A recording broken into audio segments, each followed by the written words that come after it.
Very expensive. Very expensive. But I suppose it's because we're worth it. That's why we wear them. And it sounds nice, but not tempting me, I'm afraid. I don't care what they're wearing. Catherine says, Steve, I put our kettle on the Arga. Love the whistling sound. I bought a whistling kettle for my godchildren's parents. I ordered it on Amazon and it got delivered because they're in the middle of nowhere. And they've got an Arga. And they've got another cooker as well. And they put the whistling kettle on there because I love the sound of a whistling kettle. I love it. So brings back, says Catherine, happy childhood memories.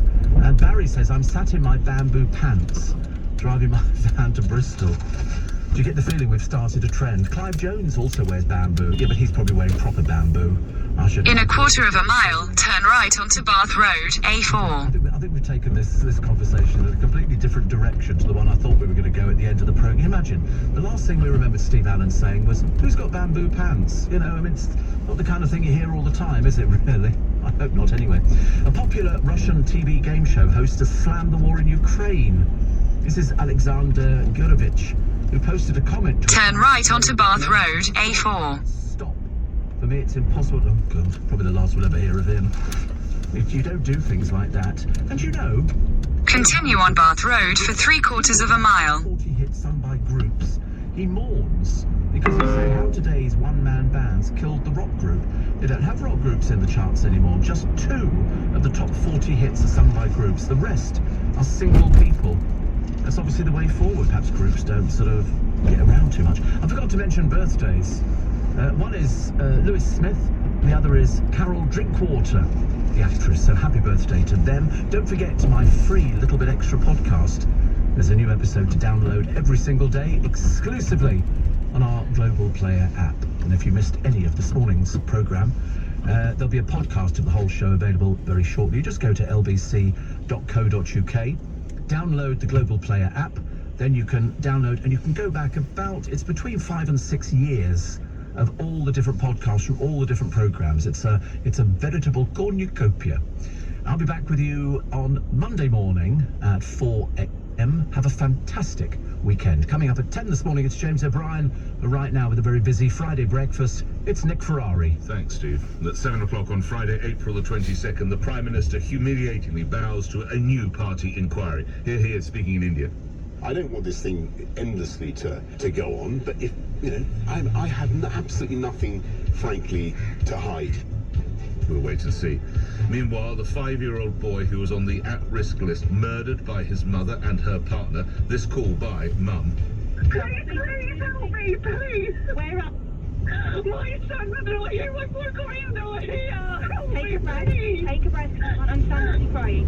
Staying with stories of the little innocents. A German man's been named the formal suspect in the disappearance of Madeleine McCann. I'm LBC's Rachel Venables with the story. Plus the EU plan as to how to beat Putin.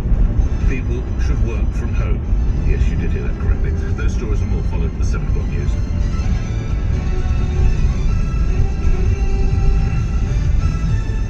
On your radio, on Global Player, and Play LBC. leading Britain's conversation. This is LBC. From Global's newsroom at 7 o'clock, the German man linked to the disappearance of Madeleine McCann has been made a formal suspect by Portuguese authorities.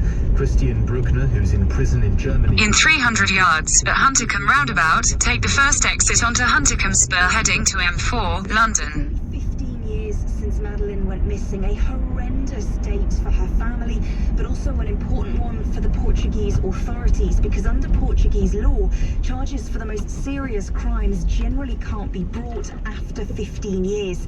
Christian's lawyer said that naming him a formal suspect... Exit the roundabout onto Huntercombe Spur. ...could now be taken to Portugal for questioning. Ukrainian troops are in the UK being trained on how to use equipment supplied by Britain. More than 20 soldiers have been learning how to use armoured vehicles, which are being sent to help Kiev's forces repel Russia's invasion. Keep left at the fork. Rejected a proposal for a ceasefire this weekend, which is Orthodox Christian Easter. Boris Johnson is holding talks with India's leader Narendra Modi. In a quarter of a mile, merge onto M4. Defence and security collaboration, and the Prime Minister will press for a loosening of ties with Moscow. Mr. Johnson arrived at the presidential palace earlier. This is, I think, a very auspicious moment in a relationship and a friendship between two democracies, and I don't think that things have ever been as strong or as good between us as they are now. At a press conference later, the Prime Minister is expected to face further questions about Partygate. He's now facing a new parliamentary investigation over whether he misled MPs, which he denies doing. The Grenada leg of the Earl and Countess of Wessex's tour of the Caribbean has been postponed. Buckingham Palace says the decision was made in consultation with the country's government and Governor-General. Prince William and Kate's recent trip to the region was criticised for being insensitive about previous colonial ties. New data suggests people in the UK are taking steps to live more environmentally friendly lives. Google says it's seen a significant rise in searches on how to find more recycled clothes and get more information on topics like electric cars. In the city, the FTSE 100 will reopen at 76.27 after closing down 1 point yesterday, and the pound buys $1.30 and €1.20. LBC weather: fine and warm for many today. Southern parts of England and Wales may be cloudier for a time, with the odd light shower possible, a high of 18 degrees. From Global's newsroom for LBC, I'm Simon Conway. I'm that Amazon Prime farming show where a bumbling celebrity rides around on a massive tractor. I'm that epic medieval fantasy show, Skylantic. Watch me if you like dragons and nudity. Don't worry about that. I'm that show where a culinary legend rustles up a delicious dish. Watch me, I'm scrumptious. Let the Daily Mail's TV magazine help you decide what to watch. And now with improved coverage of the best shows on Netflix, Sky, iPlayer and more. Don't miss Weekend Magazine, free inside Saturday's Daily Mail.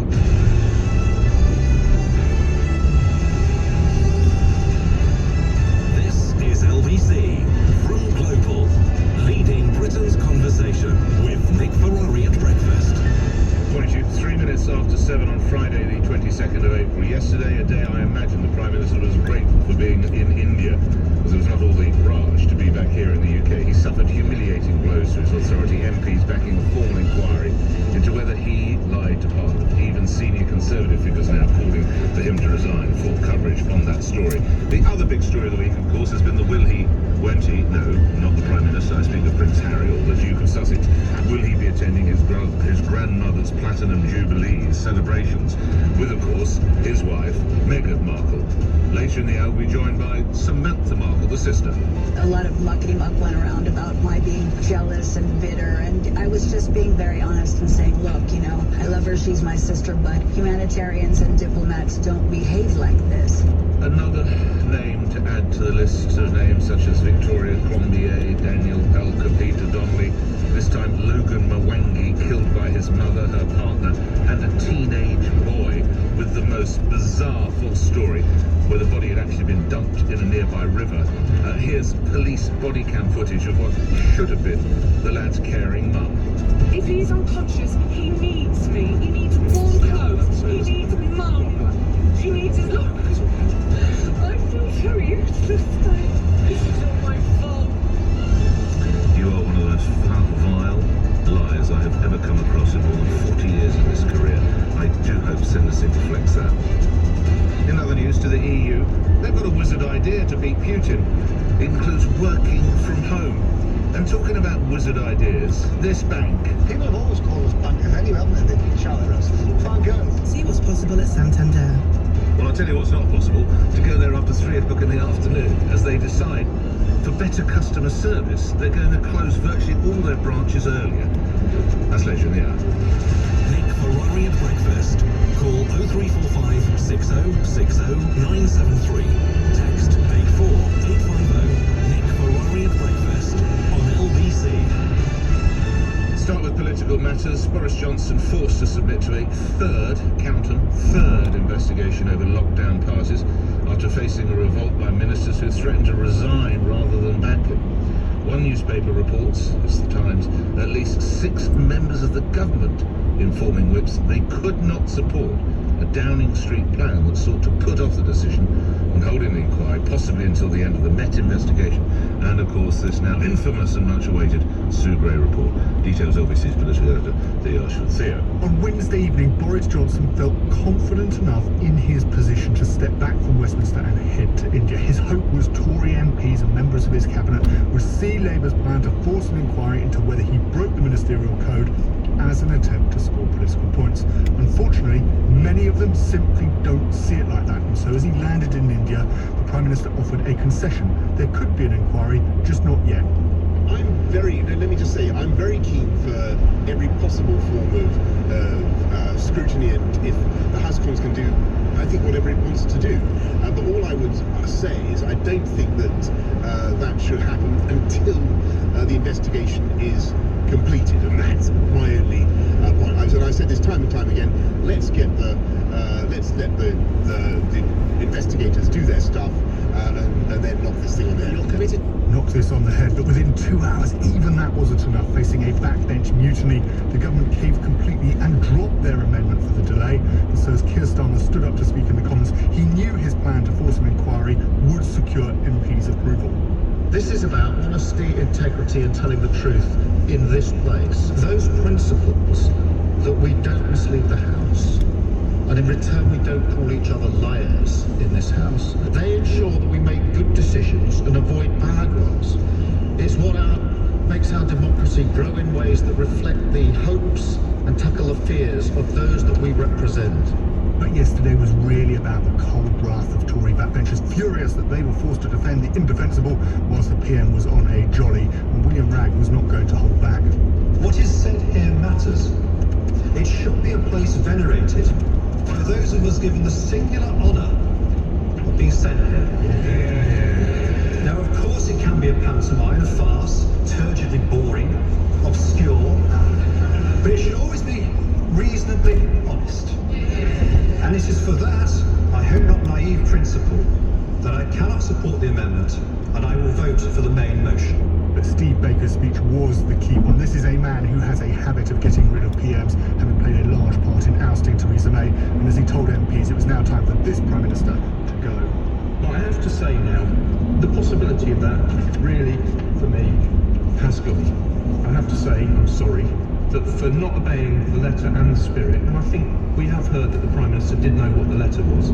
The Prime Minister now should be long gone. Madam Deputy Speaker, I'll certainly vote for this motion, but really, the Prime Minister should just know the gig's up.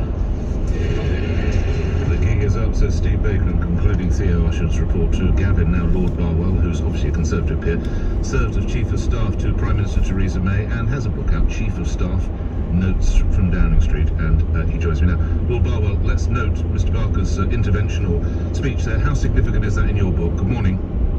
Morning, Nick. I think it's a very significant intervention. As Theo was saying, Steve played a key role in Theresa's downfall. He's both an effective organiser. He's also someone who's very principled. Now, I didn't agree with him on Brexit, but I wouldn't for a moment say to you that he acted any way other than in line with his strongly held personal views. So if I was still working in number 10 today, I would be pretty worried about that intervention. Map out what might happen next and what Boris Johnson and his key aides will be fearful of. I think this has probably still got a little way to play. Obviously, we need to wait, I suspect now. I don't think Conservative MPs are going to suddenly take an urgent decision on this. I think we're going to get further findings from the Metropolitan Police. My instinct, Nick, is that the Prime Minister is going to be fined more times, because it feels to me that the event he was already fined for was probably the least egregious breach of the rules from what we've read. We're going to get the full Sue Gray report, and then we're going to get this parliamentary investigation by the Privileges Committee, which I suspect will try and get photos and other documentation from the Gray report if it's not all published. So I suspect this has a little way to go now, but I think the fact that the Whips thought they could win this vote yesterday and then found that the support wasn't there, that's quite a telling development in terms of the mood of Conservative MPs. Lord Barwell, is the gig up? Personally, I think it should be. Time will have to tell whether enough MPs reach that conclusion. We have to remember there are two thresholds here. There's whether enough MPs write a letter to cause a vote of confidence, and then whether a majority vote against the Prime Minister in that vote of confidence. But my view, Nick, is both in principle in terms of what the Prime Minister has done, and also pragmatically in terms of what is in the best interest of the Conservative Party, which some but not all of your listeners will care about, then I think a change is required. Always good speaking with you. Thanks, Kevin. Lord Barwell is a Conservative peer, former Chief of Staff to PM Theresa May, and his book recently out is Chief of Staff, Notes from Downing Street. Patrick O'Flynn is a former MEP, a columnist, political commentator and journalist, and joins me now. Okay, you've charted a few rises and falls in the years, Patrick. Where do you see this going next? Good morning. Good morning. Well, oddly for me, I find myself agreeing with a lot of Gavin Barwell's analysis. I used to find myself on the opposite side of the fence to him, but the screaming thing is, who do the Conservative Party envisage taking over from Boris Johnson, who has even 10% of his campaigning verve and visibility and track record of winning elections? If you look at the bookies' odds, you know, who knows who Tom Tugendhat is out in the country? You know, Jeremy the Retread Hunt, you know, Liz Truss. Do people really think Liz Truss has made a connection with the wider electorate, with the Red Wall? I just think if Tory MPs, who yesterday were lining up to sort of salve their consciences in the chamber and win cheers from Labour MPs, do they really think that Labour's going to go soft once it achieves its aim of knocking out a man it's never beaten at the ballot box? Of course it's not. And I would say as well, this is the worst. In 2 miles, at junction 3, take the A312 exit to Harrow, Hayes. And Rishi Sunak also broken backed to go through the living standards crunch, to take all that mess. And I would have thought next spring is the obvious point to make a decision, but there's lots of scores being settled by people whose careers have been truncated, who think or have never really ascended under Boris Johnson. I just think the Conservative Party needs to think very, very carefully whether there is anyone who's got the ingredients to be an election-winning Prime Minister, because even now, Boris Johnson's poll ratings, the Tory party's poll ratings, they're nothing like, for instance, under John Major after Black Wednesday. They're still in touch. This is midterm. They could easily still win under Boris Johnson. Talking about polls, there's one published today, Patrick, that says that roughly 2/3 of the country have no interest in Partygate and now deem it a waste of time and indeed a waste of money. Were I to take you to the east of England, the area you represented for 5 years as an MEP, do you think the good folk there would subscribe to that view, or they would be saying, no, Patrick, it's important, we need to know if, I stress the word if, the PM is a liar?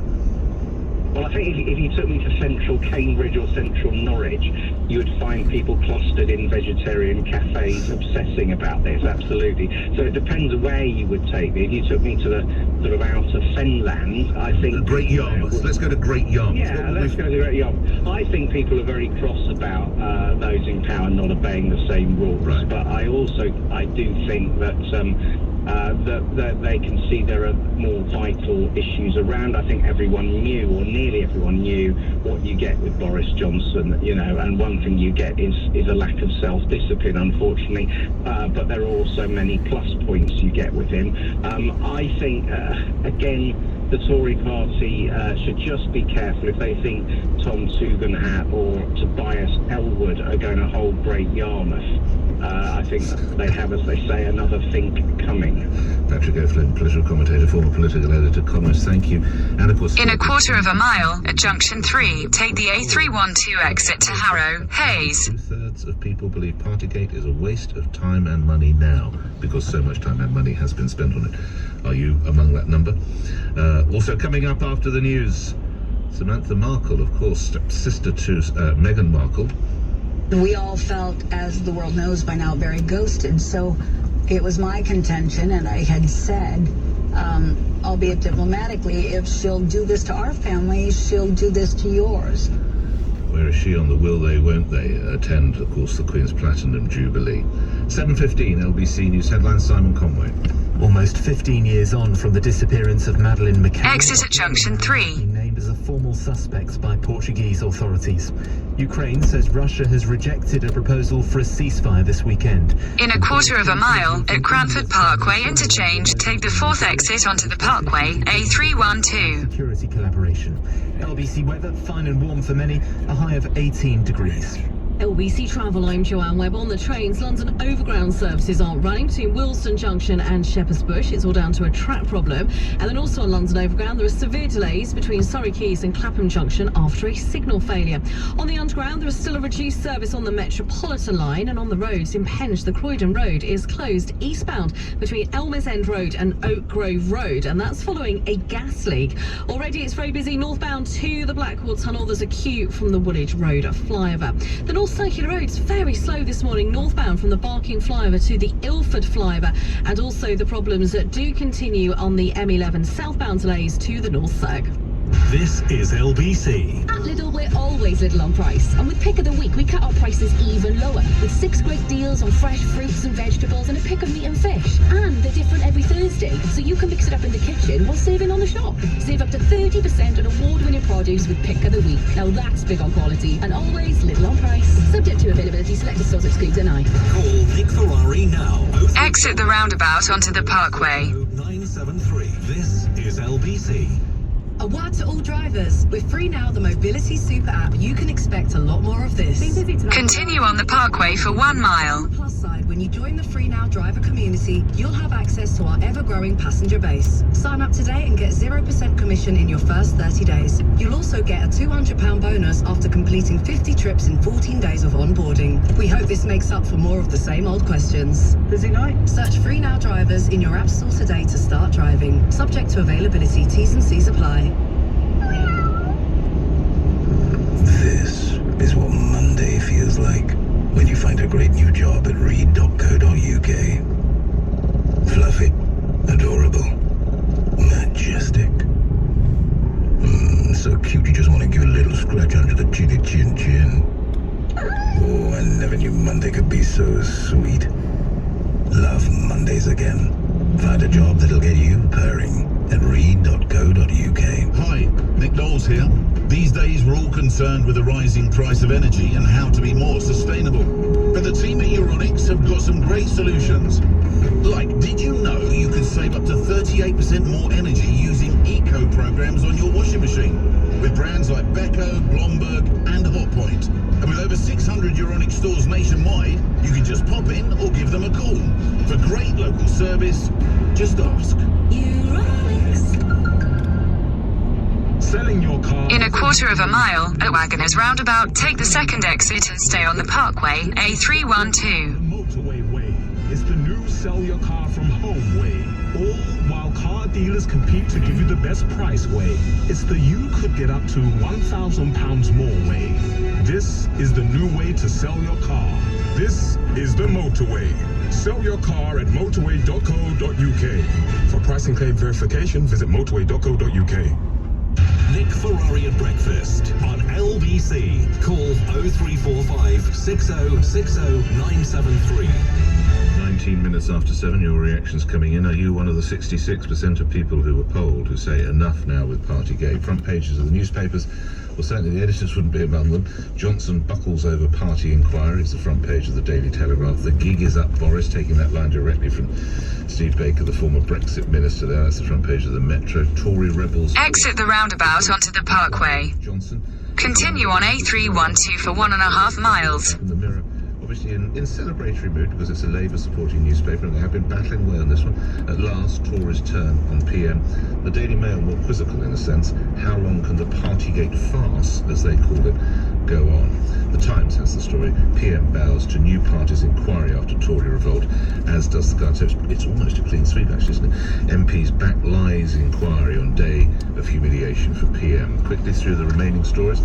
For the Financial Times, Number 10 threatens to shred Brexit trade deal with new Northern Ireland bill. Now, you may recall the Brexit negotiator, Lord Frost, was on this show, and he indicated that that could be the tough stance that they would take within Number 10 or Westminster, and that seems possibly to have grown since he first said it here. The horrific story involving the murder of a 5-year-old boy, beaten to death and then dumped in a nearby river by his mother, his mother's partner, and a 14-year-old boy. That's the front page of the LBC website. I'll give you a warning again. but it is very tough listening. We're going to be doing that in about 40 minutes time at 8 o'clock. Social services face questions, you bet, over five-year-olds murder. That's the front page of the LBC website. That story is on the front page of the Daily Express, but they go with a health story. New treasure trove of clues in cancer fight. And lastly, the front page of The Sun, and notwithstanding, of course, the terrible grief that Cristiano Ronaldo and his girlfriend suffered with the death of one of their twins. There we are, they're at home now, and there is Mr. Ronaldo cradling the newborn with his girlfriend to his side, and I would imagine these are all his children, certainly 4 other children. I can't remember quite how many there are, but anyway, a lovely, happy family scene. The surviving twin cradled in dad's arms, and of course, let's hope they can bring about the closure of the loss of the other twin and put together a happy family life. Now, one story that's inside all the papers, but not on the front pages, is we are getting ready, of course, for the Platinum Jubilee. Extraordinary celebration, never achieved by a monarch before. The Queen celebrating her birthday yesterday, and of course events now planned just, 6 weeks to go, at the start of June. But what is the reaction around the rest of the world? Let's go to the US. Samantha Markle is, of course, former actress and model and half-sister of the Duchess of Sussex. Joins me now. We're getting quite excited this side of the water. What about the US, Samantha? Good morning. Good morning. Yes, well, cheers. Thank you so much for having me. Not at all. Is there a level of excitement yet about this, or would I need to get closer to the time, Samantha? Well, it is exciting, but, it's exciting that we are looking at, one of the most celebrated heads of state and, of course, female monarch, in history. 70 years, my goodness, and what an icon. She's seen so much and been such an integral part of so much change throughout her life. And so, it's incredible. And of course, her 96th birthday, how beautiful. And yet, this side of the pond, also somewhat bittersweet, based on everything that has transpired with the family and socially in the last couple of years. But nonetheless remarkable, and my God, if anyone can handle it with grace. In a quarter of a mile, turn right onto Roslyn Avenue. Her Royal Majesty. But she